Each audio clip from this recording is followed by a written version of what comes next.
एक बार एक राजा शिकार के उद्देश्य से अपने काफिले के साथ किसी जंगल से गुजर रहा था। दूर दूर तक शिकार नजर नहीं आ रहा था। वे धीरे धीरे घनघोर जंगल में प्रवेश करते हुए अभी कुछ ही दूर गए थे कि उन्हें कुछ डाकुओं की छिपने की जगह दिखाई दी।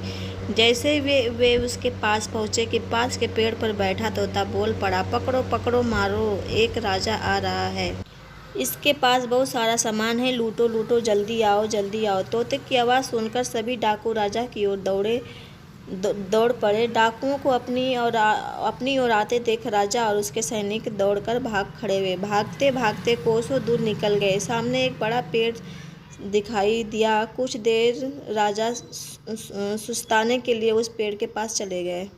जैसे ही पेड़ के पास पहुंचे कि उस पेड़ पर बैठा तोता बोल पड़ा, आओ राजन, हमारे साधु महात्मा की कुटी में आपका स्वागत है। अंदर आइए, पानी पीजिए और विश्राम कर लीजिए।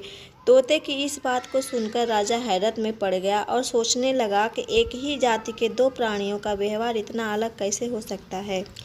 राजा को कुछ समझ नहीं आ रहा था। वह तोते की बात मानकर अंदर साधु की कुटी की ओर चला गया। साधु महात्मा को प्रणाम कर उनके समीप बैठ गया और अपनी सारी कहानी सुनाई और फिर धीरे से पूछा, ऋषिवर, इन दोनों तोतों के व्यवहार में आखिर इतना अंतर क्यों है। साधु महात्मा धैर्य से सारी बातें सुनी और बोले, ये कुछ नहीं राजन, बस संगति का असर।